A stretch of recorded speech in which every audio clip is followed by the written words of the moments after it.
to my channel. Today I'm making butterscotch brownies, and now let's get to it. Good job, babe. So today Annistyn and I are making my grandma's butterscotch brownie recipe. It's super quick and easy, and you only need a few ingredients. You're going to need flour, light brown sugar, butter, 1 egg, some salt, imitation vanilla, and baking powder. Now we've already pre-measured out all of our flour, salt, and baking powder are in here, and she has the brown sugar sitting out here. So you're gonna start by preheating your oven to 350, which we have our oven preheated, and then you're going to melt a 1/4 cup of butter over low heat. So I just turned the burner on. I'm gonna let her move this way because she's gonna do the cooking, huh? Mom's gonna be here to offer some help. Now remember, babe, this is really hot, but you gotta just kind of stir. So like I said, this is super quick and easy. My family loves brownies. We also love caramel and love butterscotch. So butterscotch brownies are probably my kids' one of their absolute favorite desserts. Butter is pretty slippery. Butter is pretty slippery, you're right. Also, stoves are hot, so be careful. You're right, you're so smart. Because they might burn you. Go very gently, okay? Okay. So once this melts, you're going to remove it from the heat. So it's really, like I said, it's it's very quick and easy, and it only calls for a few ingredients. And what I like about this recipe is most of the time I have all of these ingredients on hand. So if you have like surprise companies stop by or need a quick dessert to take to like a potluck or something, this is one of our favorites. To like my teaspoon hold it and like do this. Right, yeah, to kind of get it to melt. Another thing you can do with this is you could make a homemade caramel sauce to go over it. We've done that before. There's another recipe we do that they actually call them blondies, and they do a homemade caramel sauce over it. This recipe is out of my grandma's cookbook.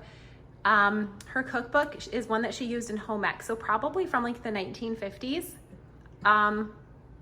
Maybe the 40s. I'm not 100% sure.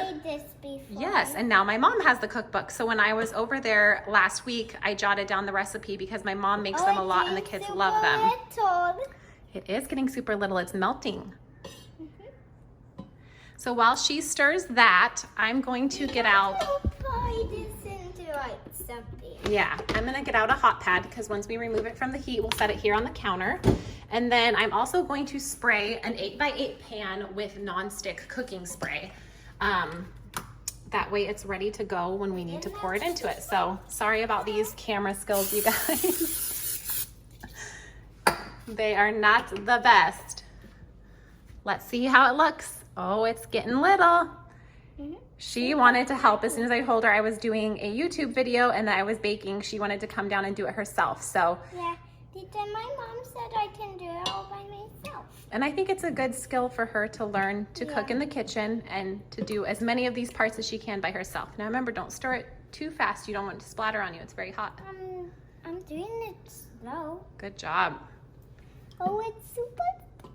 I have my recipe written out here because this is honestly the first time I have made this. My mom makes it all the time. So I'm definitely referencing my recipe a lot. It's super skinny. Guys, oh yeah. Just a couple more stirs and it's done. Okay, so she has the butter completely melted. I'm going to turn off the heat. Can you hop down, babe, and I'll move your chair? Yes. I'm going to move her little bar stool right here.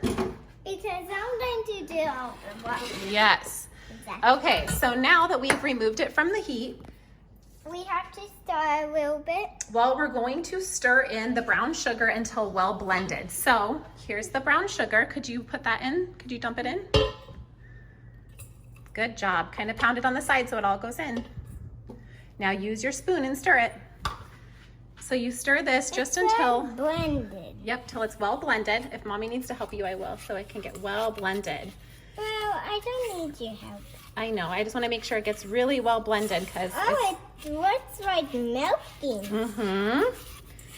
And then you're gonna just let this after it's completely a little bit. Yeah. Good job, babe. After it's well blended, you're just gonna let it cool for just a minute, just so it's not super hot. Hey guys, I want to show you something. Look at this little unicorn dress I have on me. Okay, so that I would say is well blended, Annie. So what we're gonna do now, after it's well blended, you're gonna let it cool, and after it cools, you stir in the egg. And not, well, blended yet. It's not well blended Okay, yet. now it Okay, is. wait 1 second, honey. We have to let it cool. If you put the egg in when it's too hot, it'll like curdle. So wait 1 second, okay? So we're just gonna let this cool a little bit.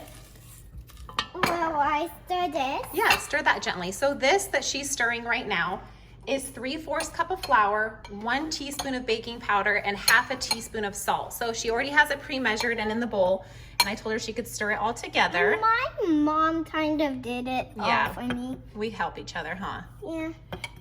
I even know it's hard to like mix. Yeah, you're doing good though with those muscles, huh? We have some pink salt Yes, we do. that we put in it. Do you think it's all mixed up? No. No? There's some white in it. Well, it's got a lot of white in it, babe. But I want to mix it some more. When I say it's ready. Today Yeah, has ready. definitely, I know today is Tuesday, but it's almost been like another Monday. It's been hectic and crazy. And I almost didn't do this video, and Annistyn was like, no, we got to. I want to do a video when we bake. So you have her to thank. Let me make sure it's cooled. Okay, that has cooled enough. Could you crack the egg? You got to crack it. You have to kind of hit it pretty hard on the side of the pan. Harder. Harder. Now hold it over the bowl and crack it. Use both your hands, remember how you crack the egg? Put your hands in the hole, babe. Good job. Hold on. I'm going to get you a paper towel. Be careful with eggs. Yes. Okay, go ahead and set it on the paper towel. Kind of wipe your hands on it.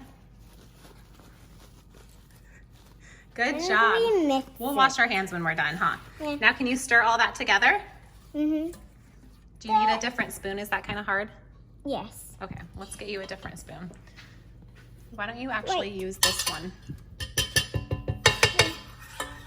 Put that one in the sink. It's way easier.